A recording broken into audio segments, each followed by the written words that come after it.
బట్టి మీరు ప్రతి ఒక్కళ్ళు కూడా ప్రెగ్నెంట్ టీచర్ అవ్వాలి. తల్లి తండ్రి తప్పకుండా ప్రెగ్నెంట్ టీచర్ అయ్యి ఉండాలి అన్నది స్వామివారి ఉద్దేశం ఇందులో. ఫర్ ఎగ్జాంపుల్ మీకు ఒక్కటి, అందరూ సెల్ఫ్ టెస్ట్, నాకు ఆన్సర్స్ వద్దు.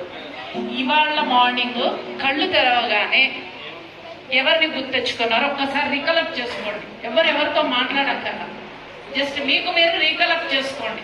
ప్రొద్దున కళ్ళు తెరవగానే ఏం గుర్తు చేసుకున్నాను కలెక్ట్ చేసుకున్నారు కదా, నాతో చెప్పక్కర్లా.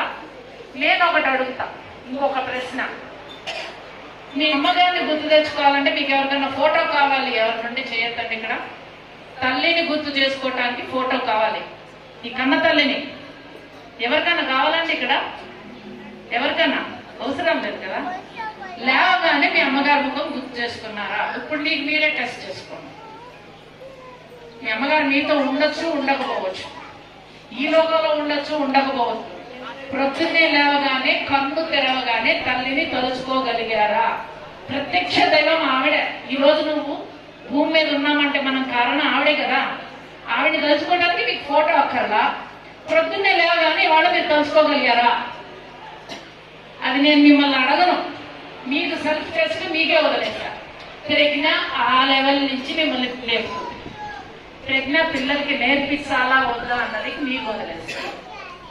ఆ స్థాయి నుంచి, అక్కడి నుంచి ప్రజల కన్ను తెరవగానే మనకి మొదట గుర్తు రావాల్సింది ఎవరు? తమాషా అండి, పుట్టగానే మనకి అమ్మ నన్ను గుర్తు చేసుకో కళ్ళు తెరవగానే నీ బుర్ర పనిచేయగానే అని మనకి చెప్పదు. నిజానికి ఆవిడ ఏ స్థితిలో ఉంటుందో కూడా తెలుసు మనకి అందే. ఆ క్షణం నుంచి ఆవిడ దరిదాపుల్లో గొంతు వినపడ్డా పట్టుకున్నా మనం ఖుషి అయిపోయాం కళ్ళు తెరవకుండానే. కానీ ఇవాళ ఎన్ని విషయాలు ఉన్నాయి మన లైఫ్ లో. వాటి కోసం మనకి ప్రాణదాత 9 నెలలు మోసిపెట్టిన తల్లిని గుర్తు చేసుకుంటా నాకు అడగాలంటే భయంగా ఉంది. ఎందుకంటే స్కూల్స్కి వెళ్ళి అడిగినప్పుడు ఏమేమో చెప్పారు పిల్లలు, తల్లి మాత్రం లేదు. సరే పిల్లలే అలా ఉన్నారనుకున్నా. టీచర్స్ ట్రైనింగ్ లోకి వెళ్ళాం. టీచర్స్ ట్రైనింగ్ లోకి వెళ్ళి వాళ్ళని అడిగాం. వాళ్ళ దగ్గర కూడా నాకు ఒక్క మార్కు కూడా రాలేదండి. అంటే నాకు మార్కులు వేసినట్టు మీరు ఎవరైనా తల్లిని తలుచుకుంటే అని కూడా అడిగా. జారి వద్దని ఎవరైనా తల్లిని తలుచుకున్నాను.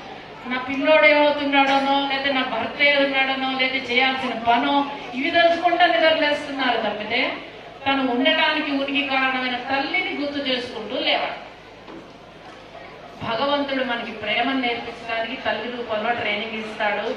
క్రమశిక్షణని నేర్పించడానికి తండ్రి రూపంలో ట్రైనింగ్ ఇస్తానికి మన లైఫ్ లో 2 రూపాలు తీసుకుని ఉంటాడు. వాళ్ళని మర్చిపోయి మనం జగన్నాథ రథయాత్ర, మన జీవిత యాత్ర అని చేస్తున్నాం.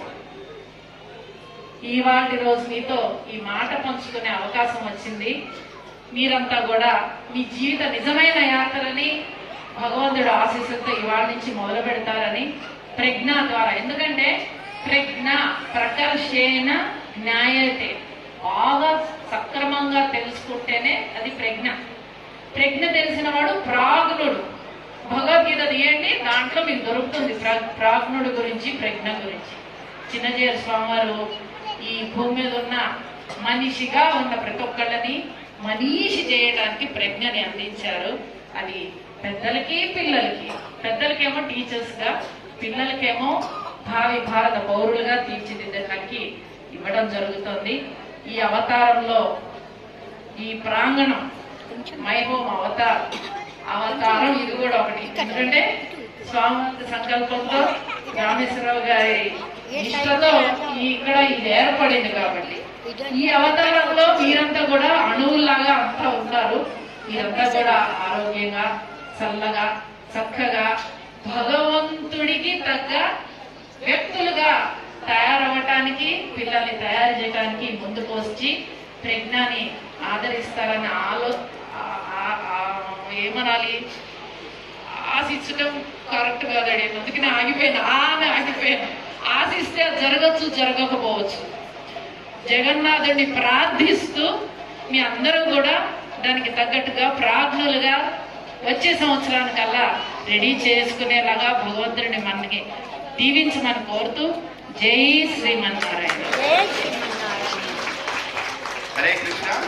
ఇప్పుడు చిన్న ఇంపార్టెంట్ విషయాలు రథయాత్రకు సంబంధించి అందరం రథం స్టార్ట్ అయిపోతున్నాం. స్వామీజీ గారు ఒకసారి అక్కడికి వెళ్ళి చిన్న ఆర్తి అయినా రథం స్టార్ట్ అయిపోతే, అయితే కొంతమంది జగన్నాథుడు రథం తీసుకుంటారు. ఫస్ట్ బలదేవుడు రథం వెళ్తుంది, తర్వాత సుభద్రారాణి రథం వెళ్తుంది, తర్వాత జగన్నాథుడు రథం వెళ్తుంది. ఈ విధంగా పూరిలా సీక్వెన్స్ ఉన్నది. దీనికి కూడా ఒక కథ ఉంది.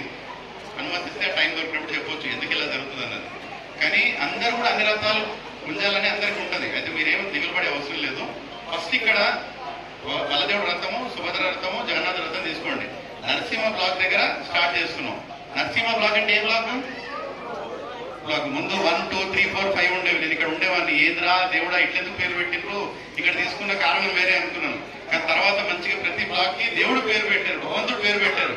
ఈ పేరు పెట్టినప్పుడు కూడా కొంతమంది కంప్లైంట్ చేసిండ్రు ఎందుకు పెడుతున్నారని. వాళ్ళు ఉన్నారో లేరో వెళ్ళిపోయినారో తెలియదు, కానీ చాలా ఆనందంగా ఉంది ఇలాంటి పేరు పెట్టినందుకు. ఉన్నదా లేదా? ఈ టెంపుల్ ఇక్కడ పెట్టినప్పుడు ఒక్కొక్క బిల్డింగ్ భగవంతుడు పేరు అనుకున్నాం. అయితే నరసింహ లాగా దగ్గర స్టార్ట్ చేస్తున్నాం. అవునా? నరసింహ లాగా స్టార్ట్ చేస్తున్నాం. ఇక్కడ అందరూ 3 రథాలు తీసుకొని బయలుదేరుతారు. దాని తర్వాత బ్లాక్ 3 ఏంటి? బ్లాక్ 3 ఏంటి? వరహ బ్లాక్ దగ్గరికి వచ్చినప్పుడు జగన్నాథుడు రథం వదిలేసి బలదేవుడు రథం దగ్గరికి వెళ్ళండి. బలదేవుడు రథం వాళ్ళు జగన్నాథుడు రథం పట్టుకోండి, మార్చుకోండి. ఏదైతే రథాలు మారు అక్కడ 1 నిమిషం ఆపుతాం, అందరు రథాలు మార్చుకోండి. మళ్ళీ ఇక్కడి నుంచి 10th బ్లాక్ పేరేంటి? కలికి అవతారం. అక్కడికి వచ్చిన తర్వాత మళ్ళీ ఆపుతాం, మళ్ళీ ఇంకో రథాన్ని మీరు పట్టుకోండి. దయచేసి రథయాత్ర మధ్యలో ఒక్కొక్క రథాన్ని వెళ్ళాలని ప్రయత్నించకండి. ఇంకోటి మీ పిల్లల్ని మీ దగ్గర ఉంచుకోండి. మనం ఈ భూలోకంలో ఉన్నంత వరకు మనమే వాళ్ళకి బాధ్యులు, పెద్దయినా చిన్నైనా. రథయాత్ర మధ్య కూడా పిల్లలు వదలవాకండి. ఎందుకంటే we don't want any accident. రథాలు చిన్నగా అనిపించినా సరే చాలా బరువు గల రథాలు అవి. పొరపాటున ఏమైనా జరిగినా మనం అట్లాంటి ప్రమాదాలు వద్దు. సో దయచేసి అట్లీస్ట్ 5 years కంటే చిన్న ఉన్న పిల్లలు మీ దగ్గరే ఉండాలి. దానికంటే పెద్ద ఉన్న వాళ్ళని కూడా మీ దగ్గరే ఉంచుకోండి. ఎక్కువ దూరం మెయింటైన్ చేయకండి రథాల మధ్యలో. ఎందుకంటే కీర్తన, కథ అన్ని కూడా మధ్యలో జరుగుతుంటాయి. మేము ఎప్పుడైతే ఆపమని చెప్తామో ఆపండి. అక్కడ చిన్న కథ, కీర్తన కొంచెం ఎక్స్ట్రా చేస్తాము. దాని తర్వాత మిగతా చూడంతా ఉంటుంది.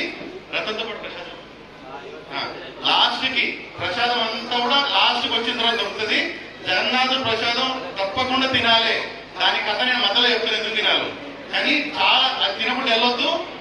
అందరు మీ తెలిసిన పక్కన ఉన్న ఫ్లాట్ వాళ్ళని, బిల్డింగ్ వాళ్ళని కూడా చెప్పండి దయచేసి రాండి. ఇవాళ మన రథయాత్ర, ఇది మన రథయాత్రనే కదా. జగన్నాథుడు మనవాడా కదా, గోవిందుడు మనవాడా కదా. అవును.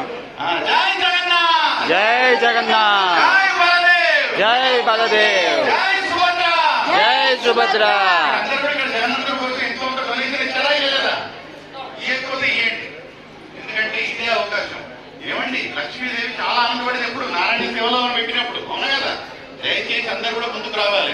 ఇది ఎవరో చేస్తున్నారు, ఏదో ఇన్స్టిట్యూషన్ చేస్తున్నది, ఏదో గుడి చేస్తున్నారు కాదు. మన రథయాత్ర ఇది, మన రథయాత్ర. మనం ఇక్కడ కిరాయికున్నా, ఫ్లాట్ లో ఓనర్స్ ఉన్నా ఎటువంటి భేదం ఉండదు జగన్నాథుడికి. దయచేసి ముందుకు వచ్చి ఏదైతే మెసేజ్ పంపించారో దానికి మీ సైడ్ నుంచి కాంట్రిబ్యూషన్ చేయండి. మీ కాంట్రిబ్యూషన్ ఎవరైతే చేస్తారో లక్ష్మీదేవికి ఎవరైతే నారాయణకి ఇస్తారో నారాయణుడే రిణయం చేస్తుంది మీ మీద. మిమ్మల్ని ఖచ్చితంగా ఈ భగవంతుడు ఇక్కడ ఈ లోకానికి తిరిగి తీసుకెళ్లిపోతాడు. ఒక్కసారి హరే కృష్ణ మంత్రం గట్టిగా చెప్తాం. ఇక అక్కడ రథాల దగ్గరికి వెళ్దాం. హరే కృష్ణ, హరే కృష్ణ, హరే కృష్ణ, హరే కృష్ణ, కృష్ణ కృష్ణ, కృష్ణ కృష్ణ, హరే హరే, హరే హరే, హరే రామ, హరే రామ, హరే రామ, హరే రామ, రామ రామ, రామ రామ, హరే హరే, హరే హరే. ఇక్కడ ఎంతమంది పానీపూరి తిన్నారు? ఒకసారి తెలియబడి పానీపూరి ఎంతమంది తిన్నారు? ఒక్కసారి పానీపూరి తినడానికి ఎంత పెద్ద నోరు తెస్తారు చూపేయండి. గోవిందుడు ఇంత పెద్ద నోరు ఇచ్చాడు, పానీపూరి తినడానికి నోరు తెస్తున్నాం. భగవంతుడు పేరు చెప్పడానికి తెరవట్లేము.